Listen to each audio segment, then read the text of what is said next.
नमस्कार दोस्तों, स्वागत है आप सभी का हमारे YouTube चैनल सिस टारगेट में। ये वीडियो होने वाला है हमारे एप्टीट्यूड सीरीज़ का पार्ट जिसमें हम पढ़ रहे थे परसेंटेज को। आज हम पढ़ने वाले हैं एक important concept related to percentage जिसका नाम है डिपेंडेंसी। अगर आपको ये कॉन्सेप्ट पता हो तो आप एक बेटर अंडरस्टैंडिंग डेवलप कर पाओगे परसेंटेज के प्रॉब्लम को समझने और सॉल्व करने में, और ये कॉन्सेप्ट आपको एप्टीट्यूड के दूसरे टॉपिक्स में भी यूज़फुल होगा। तो डिपेंडेंसी को समझने से पहले हम सभी के मन में सवाल आया होगा कि हम इसे पढ़ क्यों रहे हैं, इस कंसेप्ट का यार हमें यूज़ क्या होने वाला है। तो डिपेंडेंसी का यूज़ करके हम हमारे फ्रैक्शंस यानी कि हमारा जो रेशो होता है इसको रिलेट कर सकते हैं हमारे प्रॉब्लम्स के वेरिएबल्स से, और फिर उसका यूज़ करके हम हमारे आंसर्स को इजीली फाइंड आउट कर सकते हैं। तो डिपेंडेंसी को समझने के लिए हम यहाँ पे अज्यूम कर रहे हैं कि हमारे पास दो वेरिएबल्स है, ए और दूसरा वेरिएबल है बी, और हम कह रहे हैं कि ए जो है वो हमारा बराबर है ट्वाइस ऑफ बी के। ठीक है, तो अगर हमने यहाँ पे बी को अज्यूम कर लिया 100, हमने बी की वैल्यू अज्यूम कर लिया 100, तो हमारा ए ऑटोमेटिकली हो जाएगा 200। ठीक है, अगर हमने बी को अज्यूम कर लिया 200 तो हमारा ए कितना हो जाएगा, ये हो जाएगा हमारा 400। यानी कि यहाँ पे हमें दिख रहा है कि हमारा जो ए जो है वो डिपेंड है बी पे। अगर बी की वैल्यू चेंज होती है तो ए की वैल्यू ऑटोमेटिकली चेंज हो जाएंगी।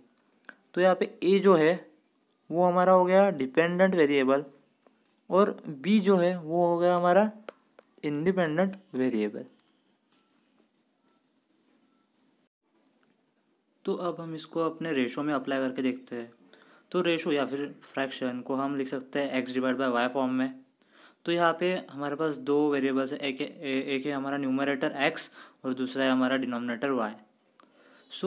जो हमारा डिनोमिनेटर जो रहता है वो यहाँ पे रिप्रेजेंट करता है हमारे इंडिपेंडेंट वेरिएबल को, और जो हमारा न्यूमरेटर रहता है वो रिप्रेजेंट करता है हमारे डिपेंडेंट वेरिएबल को।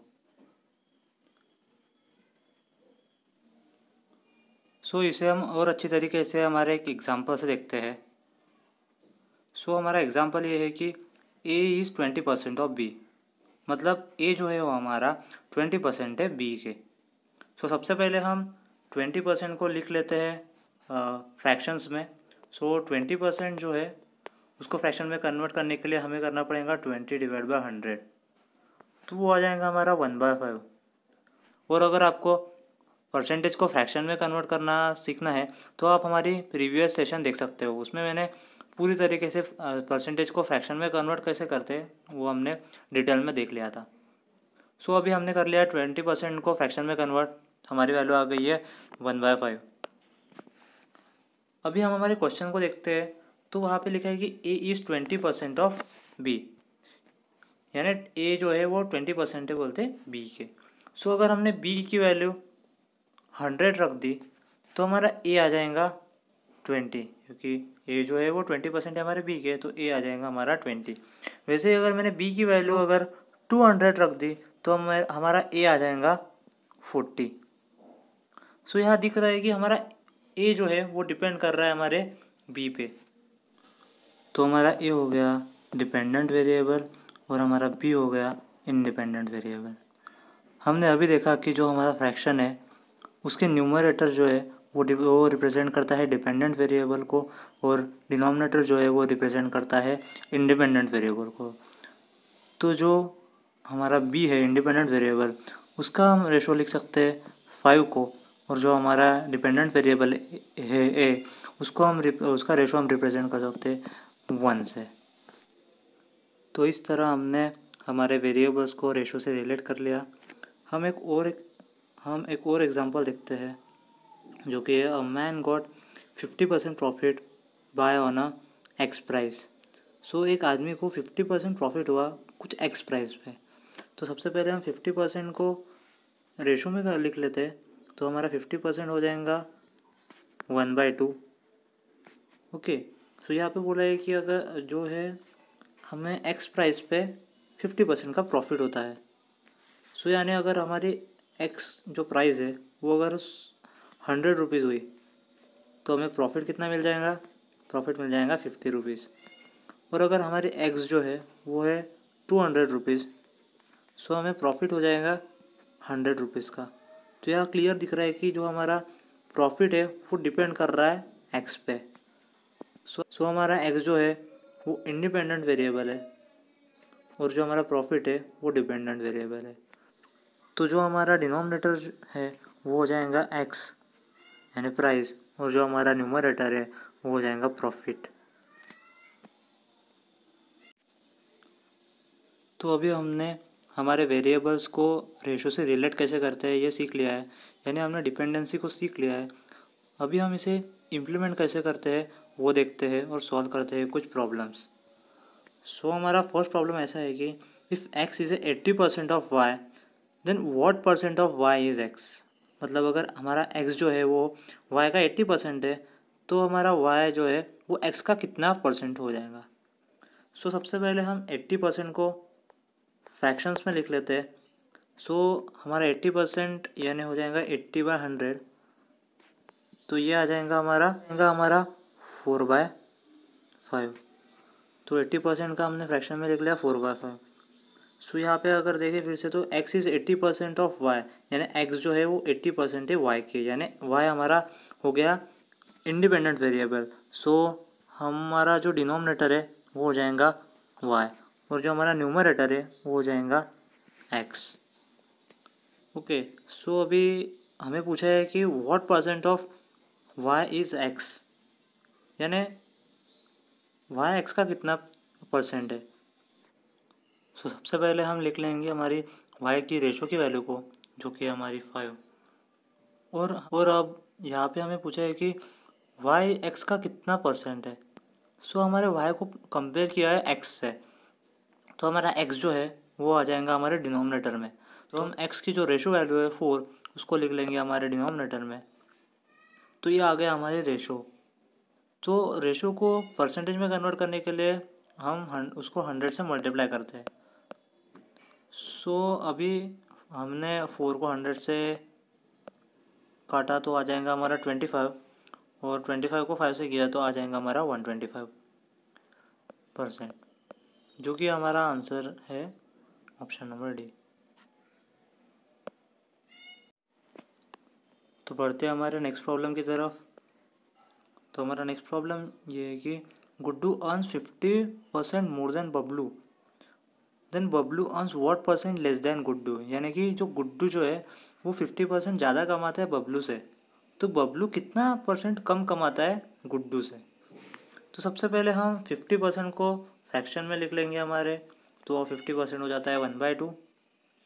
ओके, तो जो हमने गुड्डू के अर्न को बबलू के अर्न से कंपेयर किया, तो जो डिनोमिनेटर है वो हमारा हो जाएगा बबलू, क्योंकि हमने बबलू से कंपेयर किया।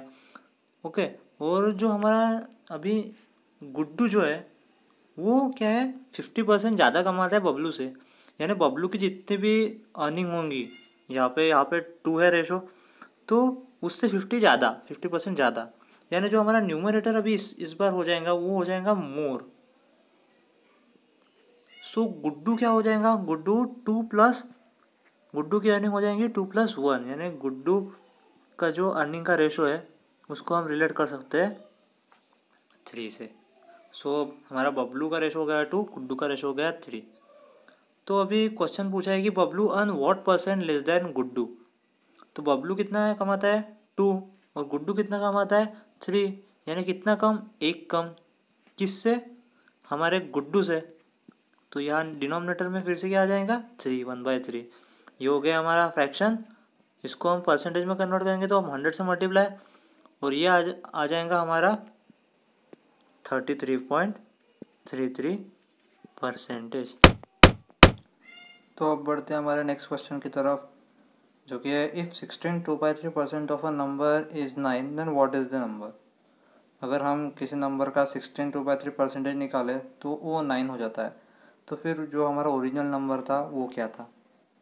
तो 16 2/3 को हमारे रेशो वैल्यू हो जाती है 1/6, तो 1/6 जो है किसी नंबर का उसकी वैल्यू हो जाती है 9। ठीक है। अगर उस नंबर को हम x मान ले, उसका 1/6 कर ले, तो वो आ जाता है 9। तो हमारे x की वैल्यू क्या आ जाएंगी, 9 × 6 यानी 54। इसको हम रेशो से भी सॉल्व कर सकते हैं। यानी अगर हम ऐसा कर ले कि हम 1 को, हमारे 1 की वैल्यू हो जाएंगी 9, तो हमारे 6 की क्या आ जाएंगे, 9 × 6 = 54। वैसे ही हम इस प्रॉब्लम को भी सॉल्व कर सकते हैं। तो यहाँ पे दिया है if 191 2/3% of a number is 6900 then what is that number. तो सबसे पहले हम 191 2/3% को फ्रैक्शन में लिख लेते हैं। तो इसे हमें फ्रैक्शन में डिराइव करना पड़ेगा। तो हम इसे ऐसे 191 2/3% को हम लिख सकते हैं 200% - 8.33। तो हमारा वही आ जाएगा 191.66%। सो अब हमारा 200% जो है उसके फ्रैक्शन वैल्यू आ जाती है हमारी 2, और हमारा 8.33% जो है उसका फ्रैक्शन वैल्यू आ जाती है हमारी 1/12। सो ये हो जाएगा 12 × 2 = 24 - 1 यानी 23/12। ओके। तो जो हमारा 23/12 है उसकी वैल्यू है 6900। तो हम फिर से यहाँ पे रिलेट कर सकते हैं 23 को 6900 से, यानी कि हमको मल्टीप्लाई करना पड़ेगा 300 से। सो वैसे हमारे 12 की वैल्यू क्या आ जाएंगी, हमको मल्टीप्लाई करना पड़ेगा 300 से। तो 12 × 3 = 36 और यहाँ पे 2 0 आ जाएंगे। तो हमारा ओरिजिनल नंबर हो गया 3600। तो अब हम थोड़ा क्वेश्चंस का लेवल बढ़ाते हैं और सॉल्व करके देखते हैं। तो हमारा नेक्स्ट क्वेश्चन ये है कि if 16 2/3% of a number added to itself then the resultant become 42 then find the number. मतलब अगर हम किसी नंबर का 16 2/3% ले, यानी फ्रैक्शन में आ जाएगा 1/6 ले, और उसको उसी नंबर में ऐड कर दे, यानी उसी नंबर में ऐड कर दे, मतलब 1/6 ऐड करेंगे उसी नंबर में, तो वो नंबर खुद का कितना परसेंट होगा, 100%, यानी फ्रैक्शन में 1।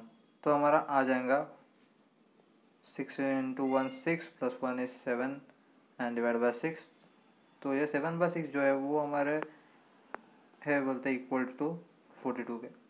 तो हम इसे रिलेट कर सकते हैं फिर से 7 को 42 से। तो 7 6 = 42। तो अगर हमें हमारा ओरिजिनल नंबर फाइंड आउट करना है जो कि रेशो में है 6, तो उसको 6 से मल्टीप्लाई करना पड़ेगा। तो 6 × 6 = 36। तो हमारा ओरिजिनल नंबर जो है वो आ जाएगा 36। सिमिलरली हमारा नेक्स्ट प्रॉब्लम जो है if 11 1/9% of a number is added to itself then the resultant become 2000 then find the number. So अगर हमने 11 1/9% किसी नंबर का निकाला और उसी नंबर में ऐड किया तो हमारा रिजल्टेंट जो नंबर आता है 2000। तो हम अगर 11 1/9% ऐड करेंगे, यानी कि 11 1/9 को अगर हम फ्रैक्शन में कन्वर्ट करेंगे तो आ जाएगा हमारा 1/9 ऑफ जो नंबर है उसको हम अगर सेम नंबर में ऐड करेंगे, यानी सेम नंबर में ऐड करने का मतलब है उसके 100% में ऐड करेंगे, तो हमारे 100% की फ्रैक्शन वैल्यू आ जाएंगी 1। तो उसमें ऐड करेंगे तो हमारा आ जाएगा 10/9। तो ये जो है इसका रिजल्टेंट आता है हमारा 2000। तो हम 10 को रिलेट कर सकते हैं 2000 से। इसके लिए हमें 10 को 2000 बना के हमें 200 से मल्टीप्लाई करना पड़ेगा। वैसे अगर हमें न्यू नंबर हमारा ओरिजिनल नंबर हमें अगर हमारा ओरिजिनल नंबर फाइंड आउट करना है तो हमें 9 की वैल्यू निकालनी पड़ेगी। तो 9 × 200 हो जाएगा। तो आ जाएगा हमारा 1800 आंसर। तो आज हमने पढ़ लिया एक बहुत ज़्यादा इंपॉर्टेंट टॉपिक डिपेंडेंसी, जो आपको आगे हेल्प करेगा। अगर आपको आज का वीडियो पसंद आया हो तो please like and share with your friends. अगर आपको कुछ डाउट हो रिलेटेड टू द कंसेप्ट या फिर कोई क्वेश्चंस में डाउट हो तो please let me know in the comments. और ऐसे ही एजुकेशनल कंटेंट के लिए प्लीज़ सब्सक्राइब करिए हमारे चैनल सिस टारगेट को। तो हमारे नेक्स्ट सेशन में, तब तक के लिए स्टे ट्यून्ड।